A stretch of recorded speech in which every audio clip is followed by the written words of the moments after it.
Yeah, that's it. It's interesting to see Eric's.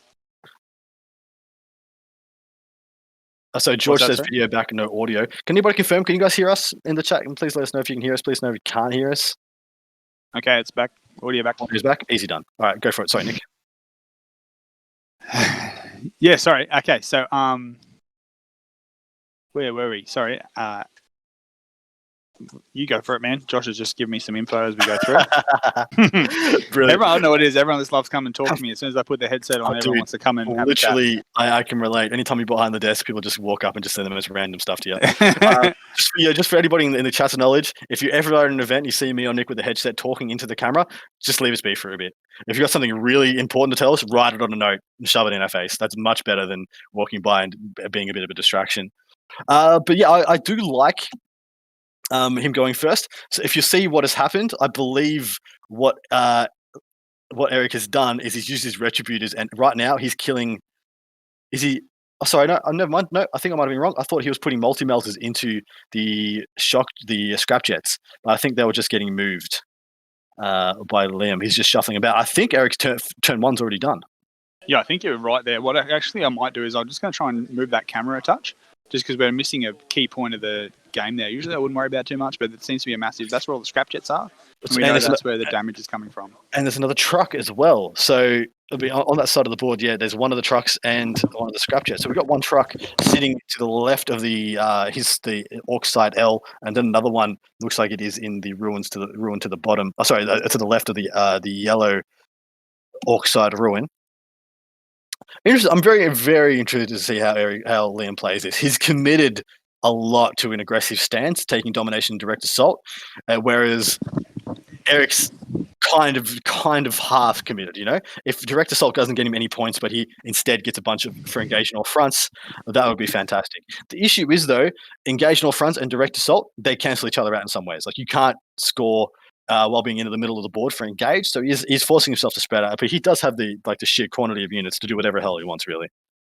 Yeah, well, what he may be doing is actually just looking at taking the back one off Liam there. So if he can take that back objective off Liam, that's in his deployment zone. That is actually also where the shock attack guns are. So that could be a big play there if he's taking the while we stand we fight off him, which has been one of Liam's key things to taking victory here. Yeah, I will tell you that I was correct, and he has used Retributors turn one to kill one of the scrap jets. As there's only 2 out of 3 on the table. It looks like there's only 2 left. Yeah, so I'd say the Retributors have come around there and taken one of them off. Yeah, so you would have popped them out, popped a CP to give them the increased range, and then taken one of them down in pretty short order. Now they are a big deal. These things they will go through 5 sisters just with their literally just their mortal wounds might very well go through 5 sisters from the 2 of them on the charge, and therefore they can just do a hell of a lot of work and be very, very frustrating. And I think they are the X factor in this game. Everything else, I think Eric can very easily account for through the way he plays. But slinging shock chunks with the shock chunks with a bunch of mortal wounds toting dudes will just really be turning things a bit on their head. Yeah, George is asking us where the Retributors on the table. I do believe if you look into the top left-hand corner there, that orange piece of terrain, just at the bottom of that, in front of it, is where I believe the Retributors are. I thought that was a unit of Storm Boys. Don't want to say you're wrong, but pretty sure those orcs, the Retributors, you're saying? Yes, just hold on one sec. Sorry. So it's the same problem with other people talking to me again. Hold on. Apologies. So they're not in the top left-hand corner. That'll just be a unit of 5 sisters. They're actually where I believe they are is they're between the 2 most Eric side ruins. They could be touching to shoot through, but I don't think there's any windows on those bottom floors. So I think they're all essentially boxes. Where I think they're between the 2 ruins. Sorry, where are they? No, sorry. I was saying there is no windows in there. Yeah. Yeah. So you see the 2 home ruins for Eric. Yeah, the 2 red ruins in his deployment zone. They're between them. They're the 5 models between there. Yep. Because they got the 36-inch range, they can get that. True. They can get that 36-inch right from where they are. And the 3rd scrap jet was just below the yellow orc ruin in the orc deployment zone. This is why you're on the big bucks, Adam. You know all the traits. All the tricks. This is what I do. Far too much of my life in this stuff. So all 3 trucks are on the table. All 3 trucks, I believe, are full of mega knobs. Interested to see how many kills he can get. I mean, 5 mega knobs on the charge. Yeah, how many sisters do they kill? I think they can easily kill 10 sisters. Can they kill 15? Is the question. Yeah, it's interesting to see whether or not, like, the positioning of Eric, if he allows him to kill that many, if he can let him get into multiple squads. I'm assuming he would be doing more of like a screen sort of setup with lanes, which I think he might do here. That's probably why they're positioned as close as they are to each other. So that when he hits him, he's only going to hit 5. You see what Liam's doing? He's slinging a unit of Mega Knobs out now. He's going to sling one unit out, and he might teabag. Sorry, I shouldn't say teabag. He might touch the central objective with another unit of Mega Knobs. And so one will get slung into Eric's face to keep him busy, punch into his lines, and force him to commit essentially repentia. Whereas he will reload. Looks like he's had a unit of commandos that just got chucked into that truck, and they'll reload. They'll go around. They'll start skirting up to the top left-hand corner. Exactly what they've done. So those Mega Knobs in the middle, I wouldn't be surprised if he chucks. Yeah, I wouldn't be surprised if that the truck to the bottom in his bottom ruin goes up and sticks to the left side of that L now, and takes their spot where they were. Or unless he's getting them out. Well, I think the knobs he's got in the middle there are obviously there to get direct assault, I think. Yeah, and domination. But they're not going to be there for long. No, that's true. Maybe he likes them there because they're going to draw Repentia out. I was about to say, I can't actually see where the Repentia are positioned. The only way I can really quantify them is that they're slimmer models than regular sisters. I think they're in the middle of his huge body of sisters to the right of the L. Looking over from eye level, and it looks like towards the back of the ruin. Sort of seems to be a lot of chainswords poking up there. Yeah, I certainly think there's at least one unit there, but I'm not quite sure where the other two are. The other two could be anywhere. Yeah, it's a jumble. Absolutely right. I think Eric, as I just mentioned before about Eric going first, that obviously plays into him knowing how good Liam actually is. So usually we do see him go second, counter assault, but here he's just really gone on the front foot. I think he knows obviously Liam is as good as he is, no disrespect to the players that he's played previously, but Liam has the exact same amount of experience playing at an international level that Eric has. Exactly right. So I think Eric's has chosen, well, this is it. I need to go for this. I can't have any mistakes. I can't have any poor decisions. I need to get Liam as soon as I can. Yep. I think he saw his secondaries as well and decided he really wanted to play on the front foot, make him commit things into him. Because admittedly, like if they're going to trade model like unit for unit, Eric has so many more units to trade than Liam. 100%, yeah. And he has more damage output coming back in than what Liam does have. Really, really interesting. Liam hasn't moved to scrap jets. I will point out that Liam is throwing all of his dice onto the ground. I don't think he's made a single table with his dice. Oh, wow. Yeah. Dude, why hasn't he moved to scrap jets? I'm not really sure. I would have thought they would zoom up, see where that truck went. I think he's still in the middle of the movement phase. He just seems to have lost all of his dice. They're literally both of them are just looking on the ground for all of the dice. Potato. I think it's Liam. It's over here, man. Liam potatoed. There we go. Sorry, I'm just helping him collect all. Oh, it's his actual models. His models have fallen off the table. Sweet Jesus. Right, but yeah. Before we go any further, I just got a shout out. Josh has hit me up. See if I can have a shout out to Zach, the bar dude, who's hitting us all up on drinks and keeping us all in a good mood for today. Good lad, Zach. Appreciate your work. But yeah, the scrap jets, where would you put them? Well, it's hard to see. Let me think. Well, Liam's obviously gone on the left-hand side there, so he can be a bit of a counter deployment thing. I don't know without knowing where. It's interesting to see if he had to put them down first, knowing that Eric likes to do things like put the Repentia into reserve like he did against Dan. Mm. So he's obviously gone there as a bit of a counter attack to one flank. Whether or not he's put them too far out of the game is obviously something to see because they are quite fast, but he's going to need to get them up and going across that back flank in Eric's deployment zone, I think. Yeah, I think he either puts them behind and moves and advances them up right into the top left-hand corner, or he puts them where that the orc side L is and puts them on the other side of that to keep them safe. I will notice he's done something very clever with his truck. He's jumped out his Mega Knobs and then moved the truck onto the objective. So the Mega Knobs are still sitting safe in the ruin, but the truck's gone to contest the objective. Well, essentially holding, because I don't think there's any sisters on it. Yeah, I'd say they'll be holding, on the top left-hand side? No, the bottom right. Yeah, no, there's no sisters there, no. Yeah, no sisters. So I think that's a very good play by Liam. If he gets one turn of scoring out of that truck, amazing value. Yeah, bloody oath it is. Oh, my bad. Bloody oath. Bloody oath. Let us shine through, brother. Get some straight in here. The thing is we're not allowed to swear anymore. We got to do what we got to do. All right, so what I think, bloody oath is close enough. All right, so what we'll do is we'll start around with some of the other tables. We'll go back to all four. Yep. We'll see which one's got the most movement, the most spicy goodness happening. Have we been through I'm not sure if we've been through. So we've been through Wadey's secondaries. We went through. I don't think we went through Fuller and Paul's secondary. So what we might do is go onto that table there. Yep, good call. have a look at the secondaries for those boys. All right, so here we go. So I'll run through there. So starting with Paul's secondaries here, he's gone with While We Stand, he's gone with the Ball the Witch, and he's gone with Deploy Scramblers. Fuller on the Grey Knights has gone with Linebreaker, While We Stand We Fight, and Mental Interrogation. Mental interrogation, eh? That's a big one. Wow. Now that I pre-event, I obviously had a bit of a chat to some of these boys just to see some of their secret tech, but I didn't want to let it all out of the bag, especially here. The boys can all hear what I'm saying, so I didn't want them to. Yeah. Oh, apparently, Aaron's got an issue with this.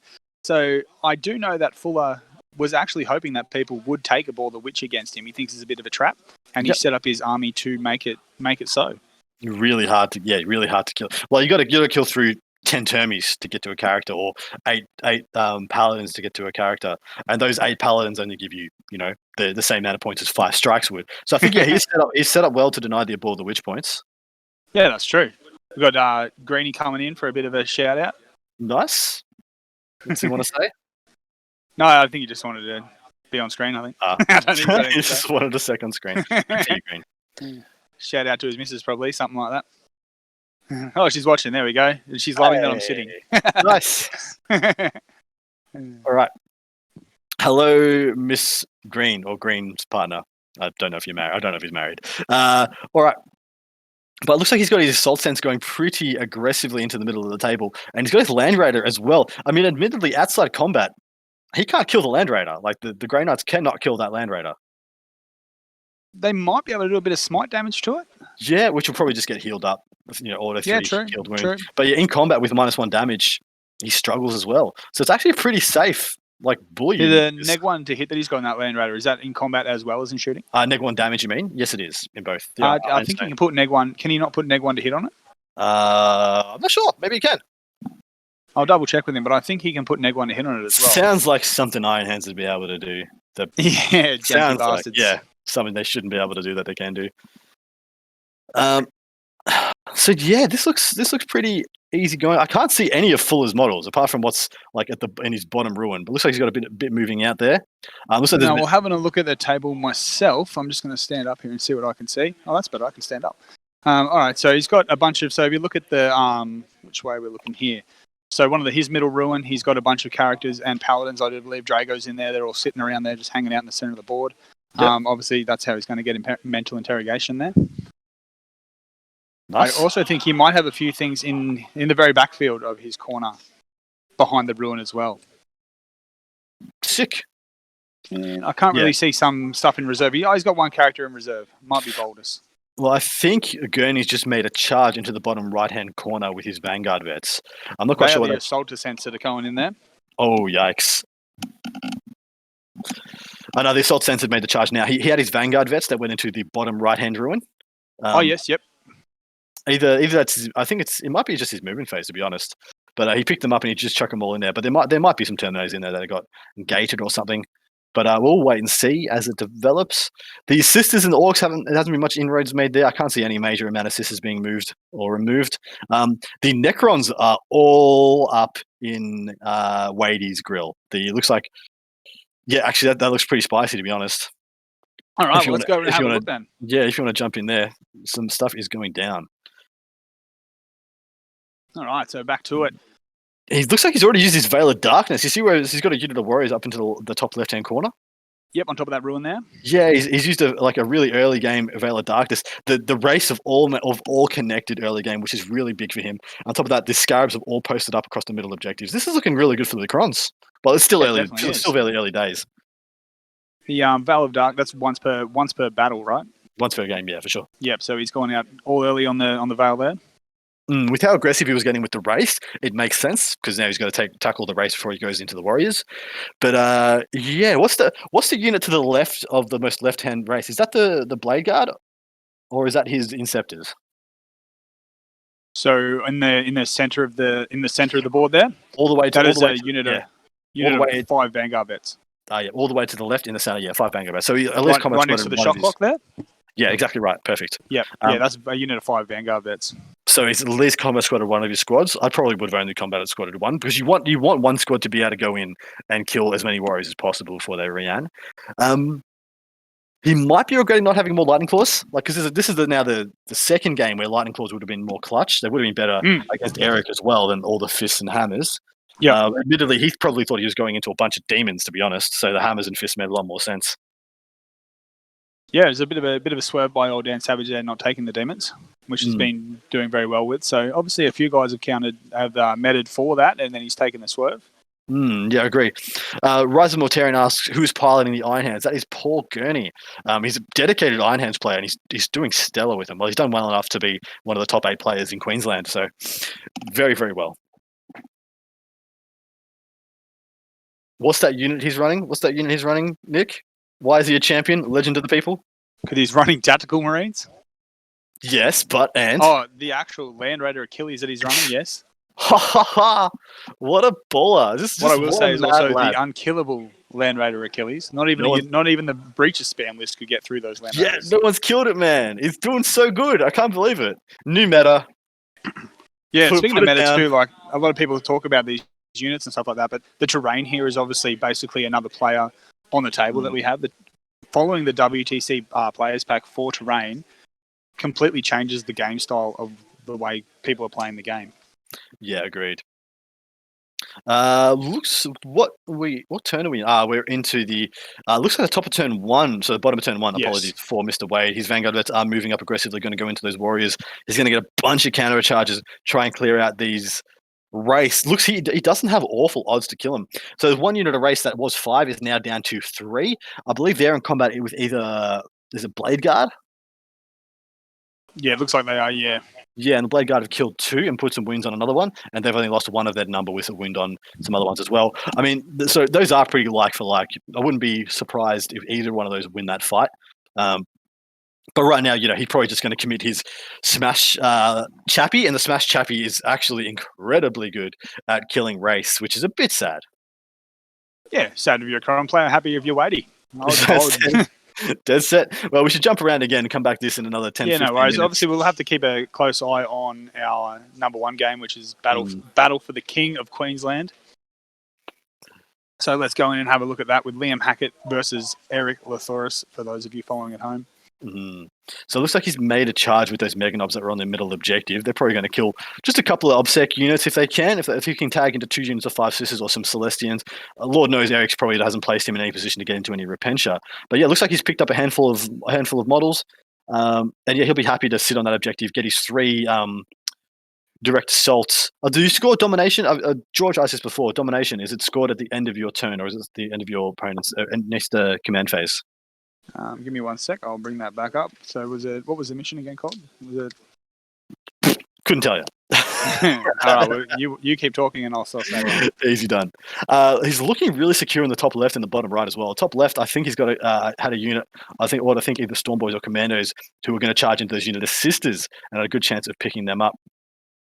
All right, so I've got the info there for you, Adam, that you're chasing. So score 3 VPs if you control either the objective marker in the center of the battlefield or the objective marker in your opponent's deployment zone at the end of your turn. Nice. So he's already picking up 3 points just for direct assault this turn, just putting those Mega Knobs out there, and another 3 for domination. So 6 points just this turn for that 1 unit of Mega Knobs holding the center objective. Really big deal by Liam, and of course you would want to do it. Yeah, 100% there. Yeah, that's obviously why they're both taking it as well. And as you can see, Liam has tagged as many units as possible with that unit of Mega Knobs. How many knobs are left there? Is there only 2 or 3 Mega Knobs left there? I think there's all 5 left. There's one underneath the ruin that's tagged a unit. True. Yep, that's tagged into a unit. And then there's 2 that are sitting next to that one single sister that's still alive, just to offset it so he holds. Yeah, no worries. So I think what we'll do is we'll stay with this game on the main screen, and then I'll be able to give us little tidbits as we go along. So just looking over at Paul Gurney and James Fuller's game, those Assault Centurions that we watched charge into that ruin there have absolutely deleted 8 Terminators. Oh, Jesus. So poor old Fuller is under the pump. Poor Fuller.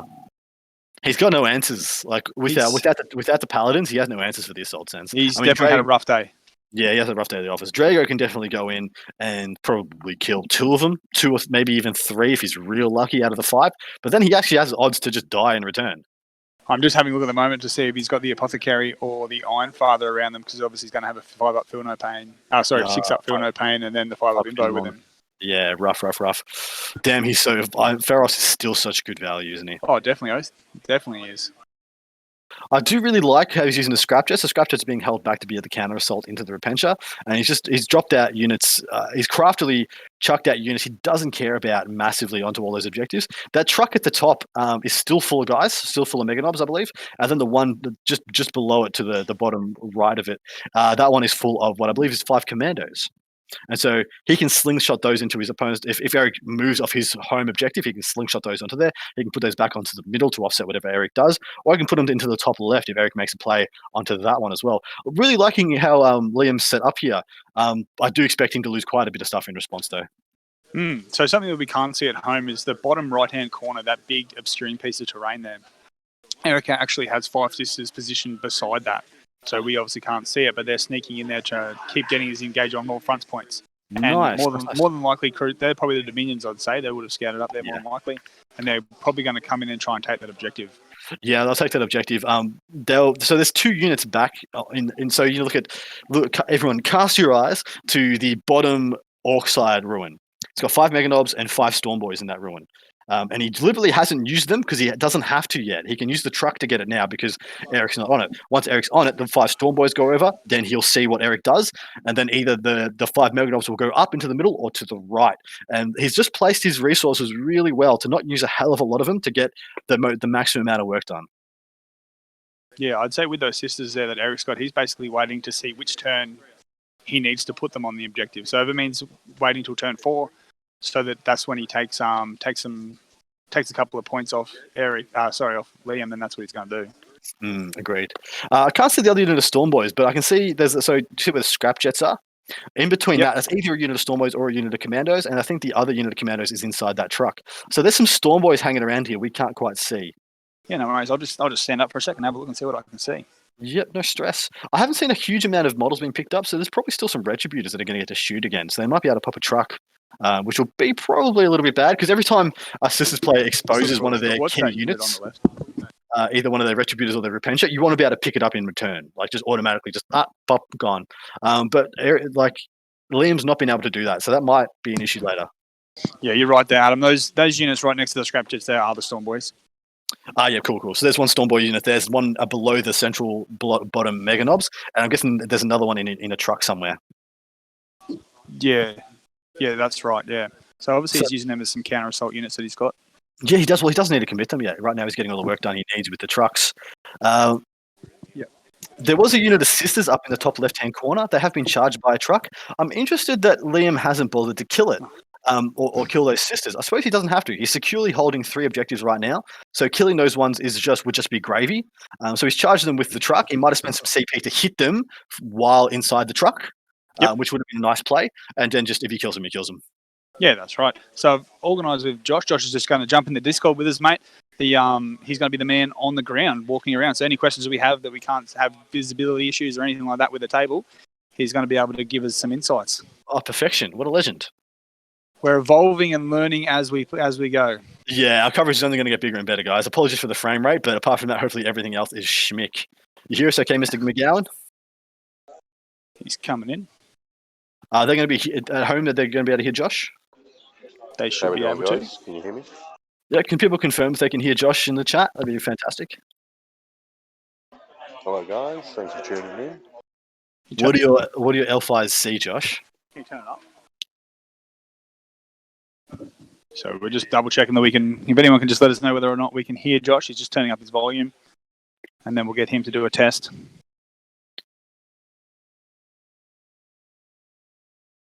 Loud and clear. There we go. Great. All right. Testing. You guys can hear me? Beautiful. Yep. Which game are you going on? The king of Gladiator Gaming himself, Josh McGowan's here. Thanks, guys, for tuning in. How many did we get? What we peak at? We were almost at 50 during the first game, but that was when the Americans and the Europeans were still awake. So we're sitting at a steady 30s with the Aussies just hanging in here. Thank you so much to everybody who is hanging in there with us, giving up your Saturdays or your Fridays, wherever you may be in this world. Hopefully this is good enough coverage to keep you in tune. Josh, what game are you stationed by at the moment? I'm standing right next to the Liam and Eric game at the moment. Nice. We're looking for the last unit of Storm Boys. We can account for 2 of them, but I'm assuming the third one is in the truck in the top left-hand corner.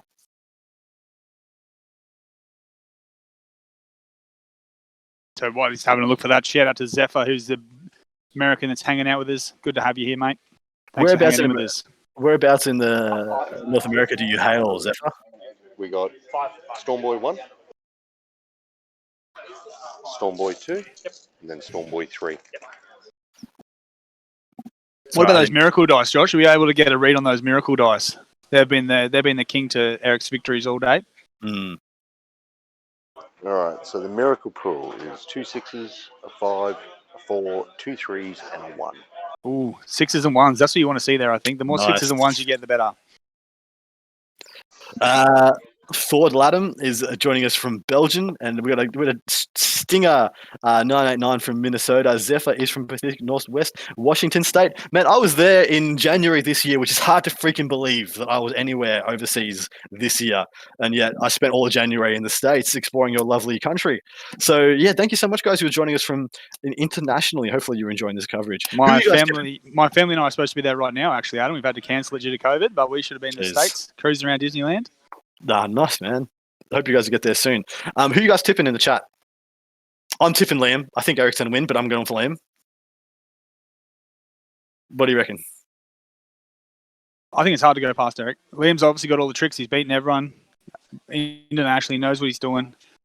But I'm just going to have to go with Eric. I think he's obviously got a bit of a more powerful list as well. I think Eric's got the sisters absolutely are top notch. They are. Sammy B going with Liam. Do you reckon Liam's going to still get 95 battle points even if it is a loss? That's a very good point from McGowan there. Can Liam do what he's been doing previously, and that is get 90 points and just strangle people out of the game?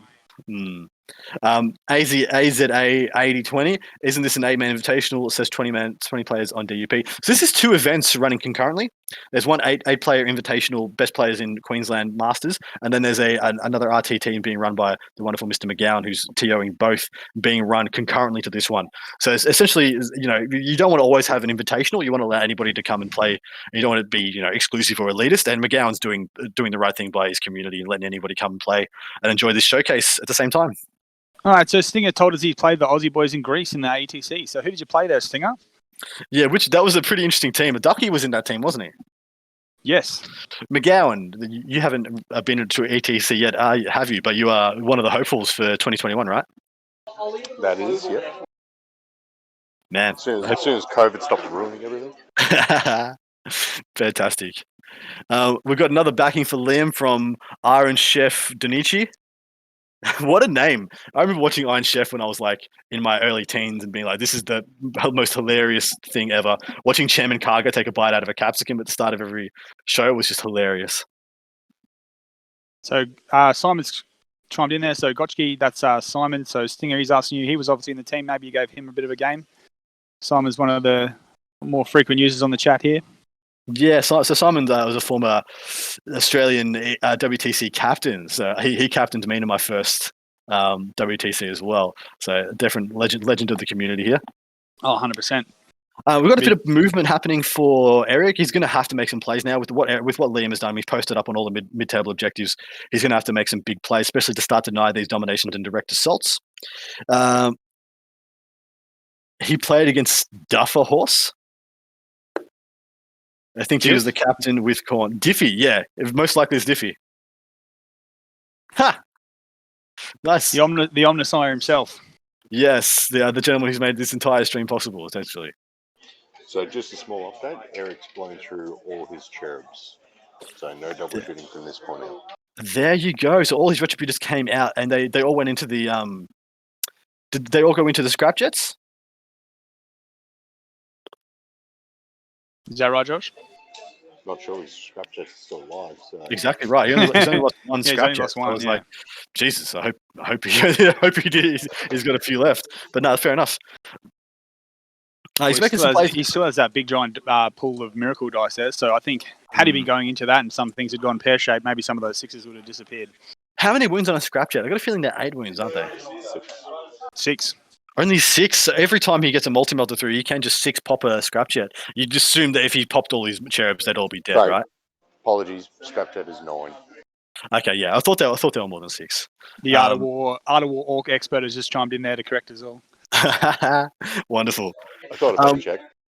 So looking at the movement for Eric, he's only put one model onto the objective. So he's assuming, of course, he's going to put Repentia into the Meganobs, and he's going to maintain his defensive structure around the Repentia, keeping them secure as he slowly inches into the middle of the board. Now, this is the opposite of what he usually does. He usually skirts the middle, goes to the outside, but Liam's choices of secondaries have kind of forced Eric's hand. He has to play to the middle of the table. Otherwise, he's just going to lose. This is going to be got 6 points every single turn.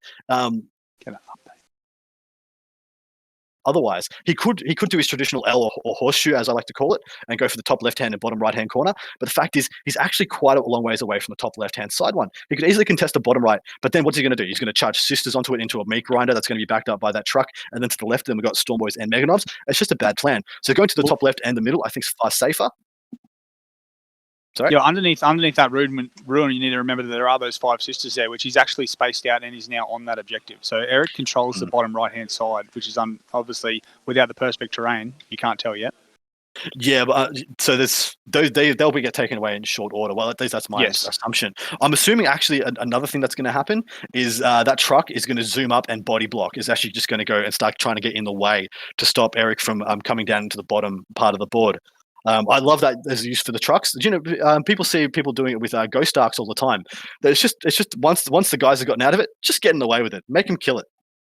Yeah, that's as a Custos player, that's something that Palace Grab Tanks are actually great at. Exactly right, because they're cheaper. They're like the cheapest thing in your army, isn't they it? Are the cheapest, 95 points. Yeah, if you're going to throw anything away, exactly right. Right, so again, some updated scores there from Josh. Thanks very much for that. So we'll just have a quick run through. So Eric's primary's got 5, Liam's on 0. So secondary wise, engage on all fronts. Eric's managed to get 2 points, so he's been in the 3 quarters. And then for direct assault, he's got 3 there. So that's very interesting. I don't see him on. Oh, he must be just touching that center objective. Maybe I'm not sure. Oh, he had it top of turn 1. Ah, true. Yes, that is correct. You described it in your turn. So he's taking the top of turn 1. He's going to be taking it back this turn. Admittedly, if he does kill the Meganobs, which he almost definitely does. Yes, if he leaves 1 Megalov left on 1 wound, that's a 3-point swing automatically, which is actually a big deal. Interesting. I would have thought he would have moved further, and because one thing he can do is he can bubble off away. Like if he was to see where the Meganobs are in they're staging to move straight up there once these ones are dead. He could use a 6 on his advance to go and wall them off so they can't possibly get onto it, even with a charge move. Like he could have literally just moved 12 inches within the sisters and walled them off. And it's not really how Eric plays because he doesn't like to throw away things unless he absolutely has to. And I think he's of the opinion that he's much safer holding as many resources as he can. And he can always do something like that late game should Liam not commit, because he's kind of forcing Liam to commit now. Yes, that's it. Yeah. Yeah, and that's obviously against Eric's regular play style. He's pushing out and putting some pressure on Liam, making Liam react. Exactly right. Josh, for those at home, are you able to give us a look at what's your pick for the other table to follow from this round? Okay, well, actually, we'll go on to table 1 for a second here, which is Dan Savage and Aaron, because Aaron's come over and told me that the game will be over in a minute. I'd love to hear his thoughts why. And Josh is now vigorously shaking his head. So, Josh, give us your opinion there, mate. What's happened on table 1? Yeah, I'm just moving away just so no one hears me. Yikes. So Dan really got some movement out early. You can see he's got that forward presence on the board, and he's picking Orcs up by the gallon. Man, sulfur hounds and sterilizers, baby. They just smash Orc boys. Even the breaches, man. You're going 50 shots, and he's, when you're taking big units as well, like the Dales can swing around and go, that's fine, I'll just shoot breaches into 1 unit and hit on 3s, and you delete half of it anyway. So exactly right, mate. Yeah, it's one of those things where you go, Gaz couldn't really do much in this game because of the mortal wounds from the Dales. Even if Gaz gets there, it's like, okay, you're going to die this turn. Exactly right. Well, can he do mortals? He's Mars, isn't he? Oh no, he's not. He's but he's power codes. Yeah, he's got one game only Gale. It's taking one smite, shit like that. So yeah, it's like even then you go, it's not hard for him to plink a couple of wounds off of Gaz and move on. You'd be like, two breaches into it. I've only got to do 4 wounds. 2 breaches. Oh, it didn't really work. Oh, 1 more breacher, and you can fire the other 4 into the Orc horde. And exactly right. Really efficient for that sort of job. Yeah. Did Aaron didn't go first, did he? Aaron still has Aaron even had a turn? I had a turn. I think they're up to turn. I think they're coming into turn 2. Someone scored, so they're in the middle of turn 2. But yeah, it's pretty rough. Like it was the same thing like Eric's Gauntless when he was going into the AdMech breacher list that I took. It was the same sort of stuff where you go, cool, I move forward and get blown apart. And then exactly right. Eventually when you get there, you go, cool, the breachers can out-combat you by that stage. We ought to go have a look at the Raven Guard versus Necrons. I'm interested to see. There's a lot of things that could develop out of this game, and it could even go. It could easily go either way. Keely Francis has going first. Has a very good chance of winning that game. Yeah. So looking at the table there, you'll see that the Inceptors at Wadey's board are still in the center of the table there. Down. Yep. Those in the Blade Guard. Vanguard vets actually. Josh is pointing to them now. I think. What can you see over there, Josh? He's doing a lot of pointing. And he's got in the center there. Is it a bunch of Vanguard? Is that correct? Aggressors. Bunch of aggressors there holding center's field. Plasma. Yep, there's a plasma in centers there. Nice. And then multi-motor attack bikes. Characters. So the Smash Chappie went into the race and looks like it only killed one. Looks like the Blade Guard actually fell back from the race as well. I suppose with the Smash Chappie, you'd feel pretty safe that he'll win that fight eventually. Problem is now those races do get to fall back in charge, and they probably go into the multi-melter attack bikes and start really messing with that home objective because they are OPSEC. So they fall back through that Smash Chap right into those multi-melter attack bikes and really threaten his home safe scoring points. So this is really interesting. Iron Chef Danichi has asked that we turn up Josh's. I think he did try that. He's now shaking his head. That is as high as he will go. There you go. I'll have to just talk louder. It's just I don't want to scream in people's ears when I'm next to the table. Yell, Josh, yell. No, that's good. So those because he's taken oath, those Blade Guard bets, just going off his last couple of games as well. Steve just loves to dominate the middle of the board with them and score the points. They're highly resilient. So him falling back from the race is just one of those things where you go, he can't be seen by anything on the angles. So it's like he's got and I'll tie you in with the chaplain. Yeah, he can fall back, but I think he's hoping to bring it down to like 1 or 2 dudes, and then that's it. Like you can't charge Blade Guard bets with a handful of wraiths. So it's more or less going. He's not taking any unnecessary attacks onto a unit that's going to score his secondaries all game. Very true. And there was no I wasn't saying there was no reason to keep him in combat. I was just saying that I think the Smash Chappie flubbed yet again. He went into a mortifier against Eric and failed to kill it, and now he's gone into what was 3 race and he's only killed 1. So when it's Braden's turn, I'll pull over and we can get Steve's first-hand account of the fail chaplain. the fail chap. Yeah, he's just not. He hasn't done his. He could be doing so much more. Maybe he's failed his litany. Maybe he didn't get Excitation of Rage off, and he's like only punching with 5 attacks rather than the 7 he could have. But yeah, there's a lot to do there. So is it Vanguard vets on the right hand side going into those unit of warriors, and there's another unit of Vanguard vets and attack bikes into the top left hand unit of warriors? Correct. So he's going to be taking a lot of warriors out there, but I don't think. He's not going to clear the ones at the top. They're just going to res and just fall back. But he can't fall back and shoot, so the job's done there. 100%. So it's like, he's going to get his res orbs, but it's like on 5s and stuff, it's whittling him down. It's the biggest one. Yeah. It's like he starts off at 20. If he starts hitting them with full Vanguard bets when he's gone down to like 15 or 12, he will wipe them without re-ends. So, it could be just an early attrition game. Yeah, exactly right. All right. So let's move on to game table number 4 we've got here. So this is Paul Gurney versus James Fuller. Iron Hands versus Grey Knights. We've been following this Land Raider just dominate across the table all day, just steamrolling through any piece of terrain it can get. It can squeeze itself through. It's been popping its little nose out and then absolutely decimating whatever unit it looks at. And this game seems to be no exception. The Assault Centurions are a lot more aggressive. We've seen here they've come in and wrecked a bunch of Paladins and Terminators there. So we've got some Bolt Inceptors that I think are still alive on the top of the corner, sort of mid back of the field there, just waiting to do some counter assault sort of stuff. Probably waiting for actually some deep striking shenanigans that James is actually famous for. Exactly right. Who's this? Joshua Diffie has joined us in the Discord. Maybe he's just messing around with stuff. He might not be here to chat. But I'm here to chat, my lads. Here we go. The Omnissiah. Welcome. I've just been I've been watching and listening all day on and off with the kids, and they're occupied, so I thought I'd jump on. Nah, awesome, man. Good. Welcome. For those who don't know, Josh Diffie is the mastermind of Down Under Pairings and very much a man who makes streaming possible in the realms that we decide to negotiate. So yeah, he's put this together. He's the reason we're able to stream 4 tables. We have these scorecards. We have all this amazing updating stuff and all this crazy wonky stuff we can do for you guys. He's the brainchild behind all of it, and aptly named by Miss Nick Standing as the Omnisire. It's the first time I've heard you give me that nickname, and I'm not complaining. Oh, man, I was saving it for it. I was going to bust it out in the chat when you said that the machine was taken. I was like, well, I'll wait. I'll bust it out when everyone's listening so everyone can get it. Yep, I think so. I think it's good. I think we should stick it. I have an update on Aaron Green's game. He's given me a personal update here if anyone can see this.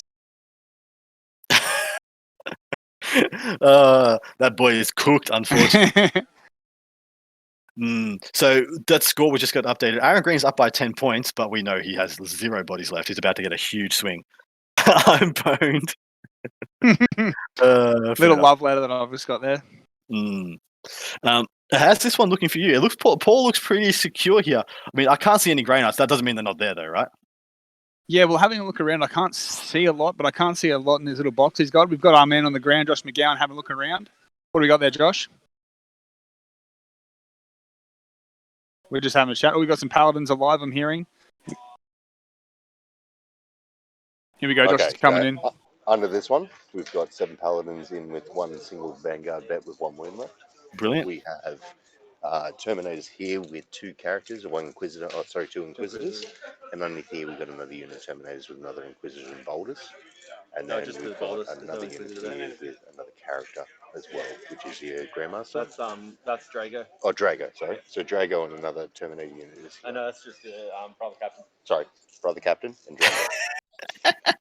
You just put Fuller on next time. Thank you very much, Mr. McGowan. So yeah, Fuller's still got plenty to play for. He's got plenty on the table for still. It does look like Paul is controlling the vast majority of the objectives, though. It looks like he'll be pretty comfortably sitting on the primary unless Fuller starts making some plays. Josh, which game are you keen to see apart from the main event? I'm assuming you're referring to me this time. Yes. Look, He doesn't call me by my first name. That's right. That's because I have a Josh in my life. I'm sorry. Diffie was here first. Yes, you know I'm a big fan of watching my boy Eric, the man, the myth, the legend, the Thuris get his game on. I was about to say let's take a look at Dan Savage getting it on. No worries, Diffie. Well, we should see the light leave Aaron Green's eyes as he gets ground into absolute dust. Valerie, unfortunately, we are all lagging. The internet in Australia is not the best, and it's a very hot day in Brisbane, and we think that might be one of the biggest reasons why we're having some quite low frame rates. But luckily enough, we've been informed that all our scorecards, all our voice, every other facet of this stream is working as planned. So we have persevered, and it seems like people have been enjoying it well enough. So hopefully you will too. Everything that Diffie has control of is going well. Everything outside of that is falling to pieces. But we are soldiering on. So, just a quick cap of this game. Gazgul's still alive. He's governing that middle objective. Below him, we've got some Orc Boys, the last remaining unit of Orc Boys. They have been hemmed in by the AdMech on all sides, and they're literally like the last gasp with the Scar Boys on the table. I would love to see Gaz kill his way through and get to some characters of some sort, have a valiant bit of a last stand. But as soon as it's Dan's turn right now, and there's probably only going to be Gaz left after this turn. Sorry, that was just Gaz. I want to see Gaz just go hacks. If he's the last man standing, he's the last man standing. But let's see it. Yeah, dead set. Are you still going to work on your orcs at the moment, Diffie, or have you moved over to some marines? I thought you were doing Mantis Warriors or something. My plan is to do an Art of War samurai themed marine list. Sick. So it's a hobby project rather than specifically a competitive list. So at this stage, I've bought a whole bunch of marine stuff, as well as some samurai bits, and I'm still unsure of what the build will be. Fair enough. I'm hoping that you get a Forge World Mortifier. Sorry, what are they called? what are the pistol wielding guys from Forge World? Moritat. And put a bucket head on him, and it's Ned Kelly. Look it up, Forge World Moritat. Yeah. I'll definitely have to. I think I've actually had a chat with a couple of dudes who've got a bit more hobby time than I do about potentially. I think the Marine Primaris chaplain, I think has like the right cloak, and you could easily make him into the Art of War Ned. Yeah, he'd actually be sick. Interesting. So we're into Liam's. Looks like we're into Liam's turn 2. The middle objective. This is what I thought was going to happen with the middle objective. Eric has essentially insulated it from anyone else getting on it. So he's literally taken up all the available space with Sisters. It's only that really the top left-hand corner that has any ability for him to get any models into contact with it. And Liam must get models into contact with it, which is quite interesting. I would assume. So there was a truck. Nick or Josh will be able to tell us for sure. There was a truck on that bottom right-hand objective. Is that now into the ruin, or has that been destroyed? And we've got a unit. I believe that has been destroyed. That I can't see it on there. The Storm Boys or whatever it was that was inside that have got out. Oh no, they're not the Storm Boys that went inside there. The Storm Boys that are on top of that ruin have actually done the old boot shoot shuffle, and they've gone across to that ruin there. The trucks are all off the table. There's still one truck up right at the top. Yes. But that's the only one left. All the others have been removed. I'm assuming they copped all the multi-melters. Eric was probably of the opinion that they're just going to be more and more annoying as the game goes on, so get them off the table when you can. Scrapjets have spread out as well. Looks like they're jumping all over the table. I'm interested to see how Liam decides to commit to this middle. He, as I said, he's body blocked those Meganovs from being able to get onto it, but he can still do it. Like he can move up, charge onto that objective, kill the 5 Sisters that are in front of it, and consolidate onto it. But he won't be able to kill enough to get through all of them and to hold it, unless he's depending on what he's got into that left side L. Are we able to get Josh to check what's inside the L on the Orc side of the board? Yeah, Josh is actually just going over to have a look at it now. I would also love to know if the shock attack guns can get any line of sight onto that middle objective as well. So it's the mega knobs that he's got in the top left-hand side there. Yep. So that objective is relatively secure. A shock. Yeah, that's Liam's. Yeah, a shock jet, whatever it is, trash wagon, and 5 mega knobs. Trash wagon, that's good. They're all trash, these bloody orcs. Yeah, they'll hold that objective against everything bar 2 units of Repentia, realistically. Yeah, that's right. So we've got an update on the scores for him. This is actually turn 2. So it's as tight as can be. It's 4 points in it at the moment. Primary, they're both gone 5 each. While we stand, I'm going to assume they both get 15 here. I don't think... Unless Eric makes some kind of crazy play, which is not Eric's style, I don't think Eric's going to try and get into those shock attack guns, even just to take one down. He'll be happy to keep his 15 and give up 15 and have them just equal each other out. Yeah, I think so as well. So engage on all fronts for Eric. He's gone 4. Direct Assault, he's gone 6 for a total of 25. And then moving on to Liam. So with While We Stand, obviously on 0. Domination on 3. Direct Assault on 3 for a total of 21. So Eric has just got his nose ahead. But we do know that he went first and he's gone aggressive. Yeah, this game is going to speed up as we go, I believe.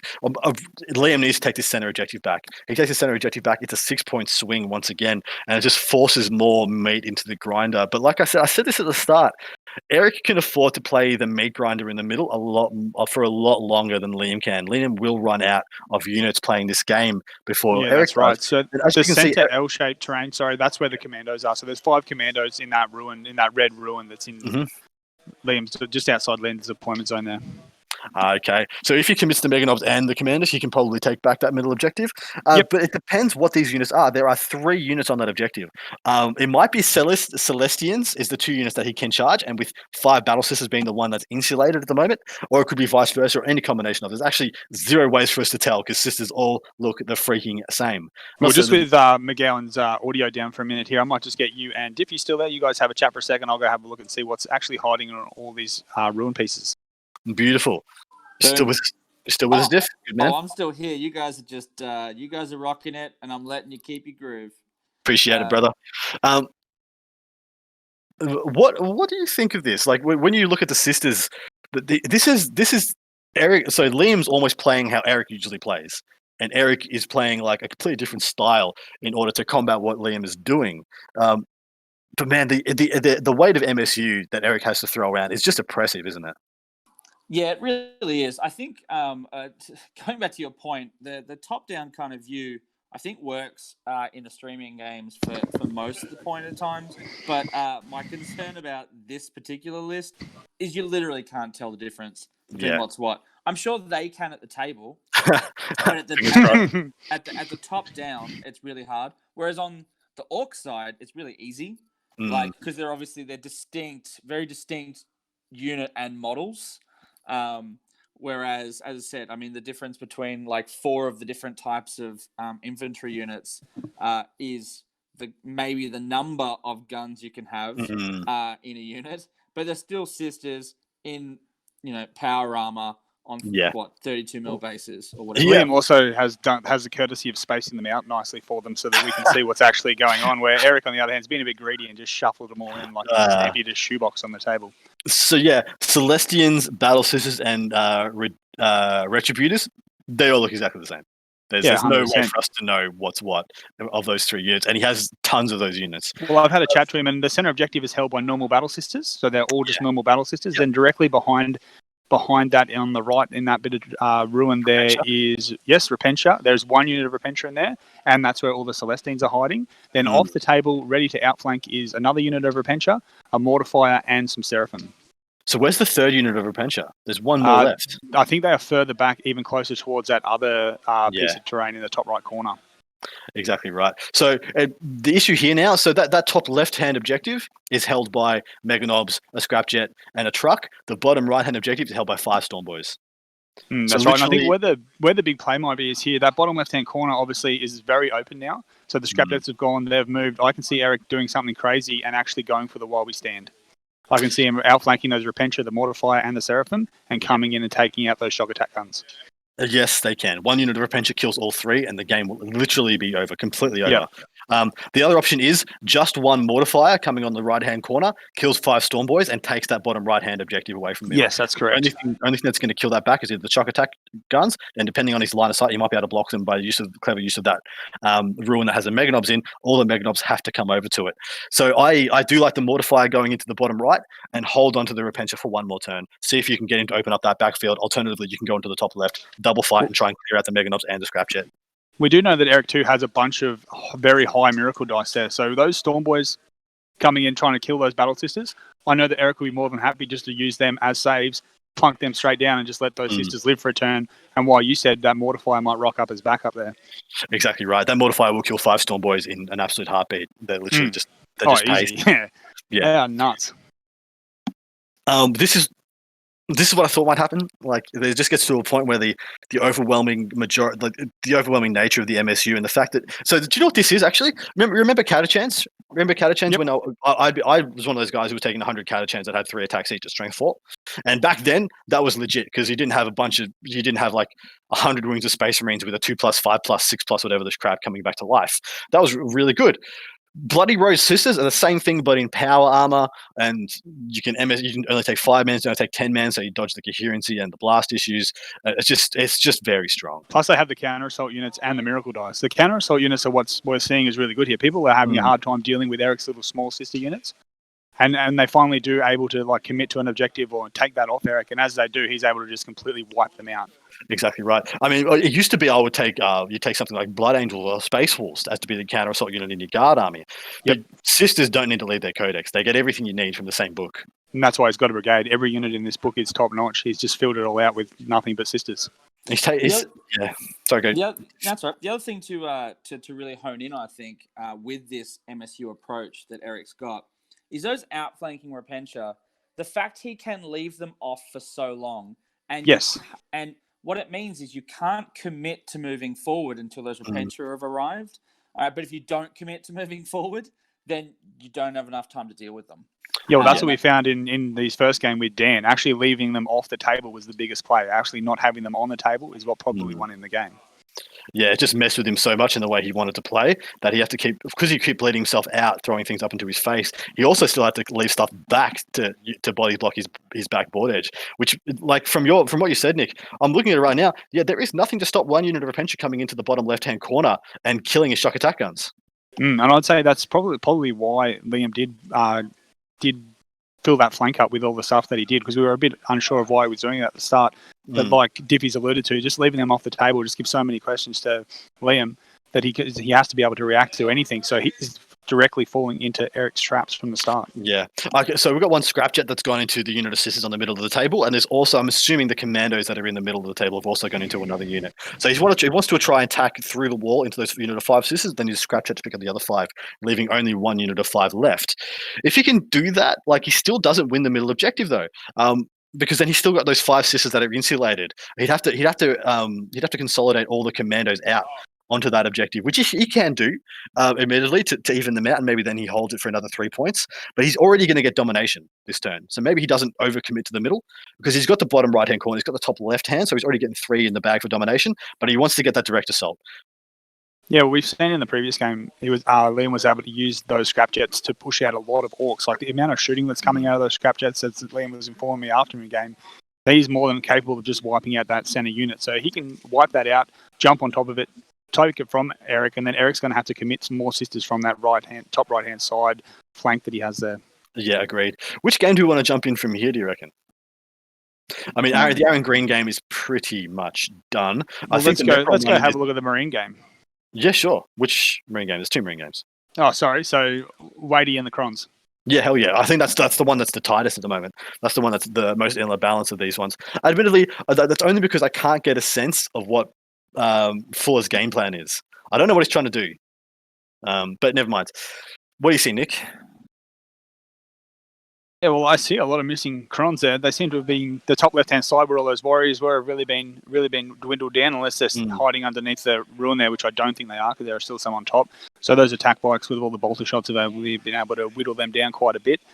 What else we got there? So he hasn't had much movement there from those Inceptors. So those Inceptors that he's got in the middle of his deployment zone are sort of just sitting there waiting to counter-attack something they've got there. The Crons are slowly getting whittled down. The Crons have those attack bikes tied up. So that's actually nice for Braden there. That's a good play. Adam called it, guys. Just everybody know. Everyone stop what you're doing. Stop what you're doing. I said it was going to happen. It happened. I'm the best. Nah. Yeah. So he fell back from the smash chap. He's going to charge into those attack bikes, get that objective. The right hand corner that those Vanguard vets went into those warriors looks like they killed them down to 1, 2, 3, 4, 5. It's about 8 left there at most. They'll get through them in the Cron's turn if they don't fall back. If they haven't fall back, I'm going to ask, why didn't they fall back? Because there's a bunch of Reaper warriors there that can really, really kill those guys very well, taking them up to their 4+ invuln with a -2, and just waste them. So he hasn't fallen back. I'm really questioning why that is. Alternative. So looks like he went into the charge phase. It looks like those 2 race have just gone into the aggressors. 3 race have gone to the aggressors. Yep, it was the aggressors in the center of the board there. Yep. Yeah, he has fallen back from the Vanguard vets in the top left. I think he had to. The Vanguard vets were just going to punch their way through eventually. But interesting to see, he doesn't seem like he's done a hell of a lot of damage. Like, I can't see a huge amount of Marines missing. No, the attack bikes are still there. The Vanguard vets are still there. Those Inceptors are still just there. I'm very interested to see what they're going to do. They're sort of just like that episodes of The Simpsons where the little fella's just sitting around doing nothing. And Homer's just waiting until the end. Great episode. Amazing. I want to see what the little guy does. So I kind of glued to this game just to see what these Inceptors do. Yeah. Great reference. What do you think, Diff? What are you seeing here? Well, to be honest, this game I haven't been following as much from when it has come on. I guess I've been more following the top end tables when listening from the side, so to speak. But it is quite interesting from a what is there, three grapple factory, 3 grapple gaming factory, whatever they call it. Sorry. 3 Art of War, 1 normal blokes, and 1 North Side, and it's which just means you're gonna end up with club on club constantly. You know, was Aaron and Dan both Art of War, Dan and Eric round 1. I mean, that theoretically should have been the grand final, but hey, like that's what happens. That's what happens. I think I'd say based on this current year and the current stats, yeah, Dan should have been there in the grand final. But obviously Liam has all that international experience that we talked about earlier. Like, he's been able to play Nick Nanavati, beat Nick Nanavati at the World Team Challenge. So he has all the skills that Eric has. He has the ELO rating that you love so much, Diffie. It's up there with Soli. So he's definitely got the skills to beat the high quality players. Liam is a champ. Do not get me wrong there. Do not get me wrong there. I just looking at Dan's results for the year. 100%. And me and my attitude of absolutely never betting against Eric. In my mind, Eric was going to be in the grand final, and then it was about picking who was going with him. I felt based on Dan's year, he deserved to be there. He definitely did. Yeah, but he definitely that did. being said, a number of these 8 players are all having a great year. Yeah, that's it. If you lose to Eric, that's definitely no shame on you. Absolutely not. All right, where are we looking with this? We look like we're in the charge phase for the Crons. We've lost, 2 attack bikes have been taken down from the bottom left-hand squad that the race went into. I haven't seen any of the aggressors being killed that are in the central mid next to the Scarabs on the middle objective. I can't see any other charges. I'm still really surprised those Necrom Roys are still in combat with those Vanguard vets. That seems sewer freaking sidle to me. So here's just a little bit of random little info for you guys. So I've been keen on trying to get my kids into Warhammer. They're 3 and 1, so it's very early on. Yeah. So pretty much whenever we're driving the car, we're listening to audiobooks, and so at the moment we're listening to David Tennant read Attack of the Necron. And Blake's enjoying it, so yeah, there you go, Crons. There you go. Solid info. Fantastic. It's stream enhancing info, Diffie. That's what people come here for, dude. They come here to listen to me talk random stuff. Can we look at Fuller's game? I want to see if he's moved any of his stuff out. Yeah, man, no worries. I love you, Diff. So yeah, Mr. Fuller, you still from last time Josh was on, he was telling us he still had a lot of Terminators on the table that were hiding out of line of sight. Yeah, a couple of characters, a couple of Termins have come out to play. Looks like there's only 2 Assault Center alive, unless there's some inside that L-shaped ruin there. But apart from that, we've got Termis right at the top of the table. If you cast your eyes right to the top, we've got into the 5 Termis that have gated up there to put some pressure on the home objectives for the Iron Hands. But apart from that, still pretty passive game by Fuller. We got a character right on the bottom left-hand corner holding Fuller's home objective as well. But yeah, I'm interested to see a score update here. I'm of the opinion that the Iron Hands are probably winning the primary, but Fuller could very well be winning the secondaries. Yeah, so Josh is just cruising around to get some score updates, but actually we're not in a position at the moment to do any updates. So we're still a bit behind on the turns there. So there's a lot of grinding going down as he described it. So lots of guys grinding it down with each other. Fair enough. Any ideas how much longer we got left in this round? It should be an hour to an hour and a half left, yeah? Yeah, it's just over an hour, I think. We got a call for an hour and a half not too long ago. Not fair call. This one looks pretty close. There's still a lot of Termies alive, which I'm very happy to see. I want to see James do well. I also want to see Paul Gurney do well. But yeah, we need to give the people what they want, which is a Land Raider update. Everyone's loving the updates on this Land Raider. So it's pretty much got over to Fuller's deployment zone there. I think full wound still. Okay, so no, man, and Paul's just casually come over and gone, I just killed all the paladins. Oh, Jesus. I just killed all the paladins, he tells me, so he's calm about it. Yikes. Well, what's it got? It's got 2 twin link multi-melters and the basically a Thunderfire cannon. So it's basically a Thunderfire cannon. Yeah, it's the Achilles version, obviously. So he's got nothing inside it, but what he's doing with it is he's able to Overwatch on it with 4-ups. Mm-hmm. Of course he is. Because he's Iron Hands. Yep. It's freaking yuck. Okay, so we'll have him on afterwards to give the full get up, but he's just had a quick chat to me about it. So he's basically hitting everything on 2s. He's neg 1 to hit it. He's got a 5-up invo. He's -1 damage. So it's just absolutely balls to the wall crazy. Yep. That's how it goes. That's how it be. Yeah, so it's good. It's good, but it's been good that Paul's been able to bring this in and been able to watch it all day. It's made for exciting viewing. It has. Do you think Achilles is going to start seeing action in the meta? I think everyone will have one. I think by the time we finish today, Forge World's website will absolutely crash because everyone will have bought the Achilles. Either that or because Thunderfire cannons are actually terrible now. People will probably just glue them to the front of the Land Raiders that they already have. So Adam, just so as you're aware, I own an Achilles. So if you need to borrow one, mate. Jeez. Yep, I'm in. I'm there. Just there. Jump on the bandwagon. But jump on Give the it to me Paul already. Gurney bandwagon. The Gurney wagon. I don't think he's lost his TAC Marines either. I think these TAC Marines have lived the whole game as well. So they're obviously a key Freaking choice legends. Absolute champs. It takes a special kind of man to take TAC Marines in competitive 40k. Yeah, it does. Yes, And they're not even really like, I'm just going to take 5 TAC Marines. He's actually kitted them out. They've got like some combi melters or combi flamers on there. Oh, he didn't even get them out in game 2. He forgot completely to get them out, he said. That's just legendary. I love that. Only even had one sitting on top as a reminder. So good. All right, so which game do we want to jump to now? Now that we know the Paladin's dead, I'm worried. I mean, he did just charge the Assault Sense with his unit of Terminators. If he can pull down the Assault Sense, maybe this is a swing back to Fuller's way. He still does have the Terminators right at the top of the board in a pretty commanding position to get onto Gurney's home objective the next turn. Over to the Admech.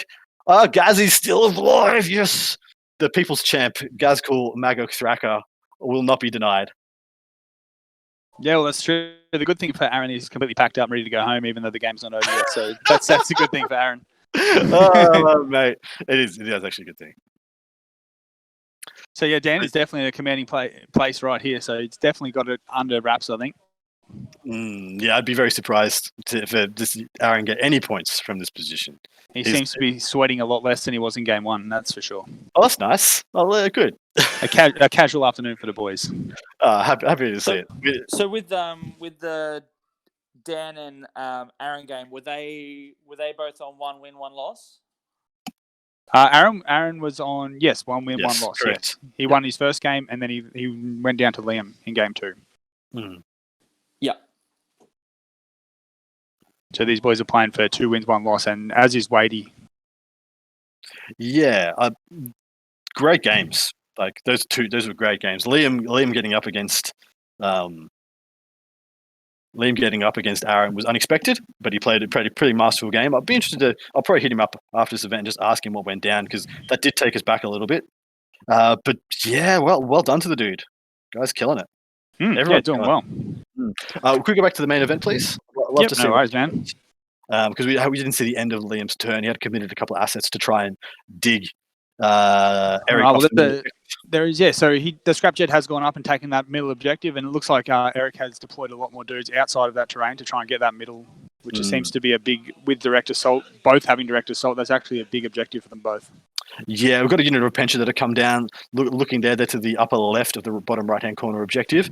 The top, so it looks like the truck made a charge into Eric's back line, tagging a couple of units, probably stopping them from just walking on and taking away his objective in the top left-hand corner. Looks like we're getting some measuring from Eric for some deep strikers. Probably I'd say they're the Repentia that are coming out of reserve. Here we go, the Mortifier, the Repentia are coming up. So it'll be the Seraphim he's looking to place it now. Correct. Shoot himself a hole. If you see where the grots are to the left, he wants to drop the Seraphim, kill the grot, and then put the Repentia on to try and do what you said and get the shock attack guns down. Because the Seraphim can shoot off the deep strike for a couple of CP. Yep. And if they are able to clear out the grots, firstly that means he can't grot shield. And he can just shoot multi-melters into the shock attack guns, which is a huge deal. Secondly, he can put a Repentia up there and take that down. Well, looking at with Grot Shield, he's spacing them out as much as he can because they've got to be the closest unit. Is that correct? So if you want to use Grot Shield, it's the closest unit. It's not just like a 2-up like it is with drones and it is a 2-up. No, it's a 2-up. Yeah, but you have to be the closest unit. Is that correct? You can't just choose to do it? The grots have to be closer. So I'm of the opinion that the shock attack guns are like half an inch back from the wall, and the grots are touching the wall on the inside of that ruin. Yeah, to the left-hand side there, the grots not spacing out, trailing out. Is that they're trailed out. They're still underneath. There's 10 of them, so they're still underneath the shock attack gun, and they're trailing out to try and block off the deep strike. Yes, so like you said, that's obviously why the Seraphim have come out, double shoot, clear the lane up, as we saw against Dan. They will come down, and if Eric can get this off, I think it's diced down almost. It is, yeah. If the shock attacks go down, it is completely game over.